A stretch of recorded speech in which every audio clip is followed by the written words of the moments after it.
बीडमधल्या विलास घुले हत्या प्रकरणामध्ये एक मोठी अपडेट समोर येते। या प्रकरणी स्थापन करण्यात आलेल्या एसआयटी कडून खासदार बजरंग सोनवणे यांचा मुलगा सौरव सोनवणे याची आता चौकशी सुरू करण्यात आली आहे।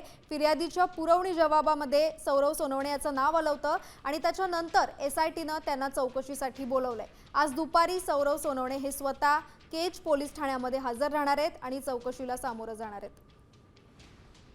या संदर्भात अधिक माहिती घेऊया आमचे प्रतिनिधी योगेश काशीद यांच्याकडनं। योगेश, आता अगदी थोड्या वेळामध्ये सौरव सोनवणे हे एसआयटी समोर हजर होतील, काय अधिकची माहिती?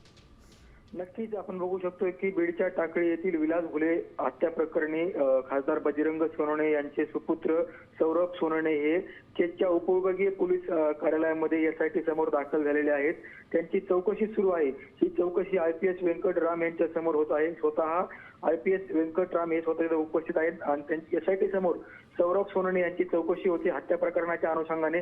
त्याचबरोबर सीसीटीव्ही फुटेज आणि सीडीआर या संदर्भात सौरभ सोनवणे यांची जी आहे ती एसआयटी समोर चौकशी सुरू होते आणि या ठिकाणी आपण बघू शकतो की काही वेळापूर्वीच चौकशीला सुरुवात झालेली आहे। नक्कीच चौकशीमधून आणखी काय समोर येतंय किंवा काय काय चौकशी केली जाते हे पाहणं महत्त्वाचं असणार आहे। मात्र स्वतः सौरभ सोनवणे जे आहे ते केजच्या उपविभागीय कार्यालयात एसआयटी समोर चौकशीसाठी दाखल झालेले आहेत आणि चौकशी सुरू आहे। धन्यवाद तुम्ही दिलेल्या सविस्तर माहितीसाठी। तर घुले हत्या प्रकरणातली मोठी बातमी आहे, आता सौरभ सोनवणे यांची एसआयटी समोर कारवाई सुरू आहे।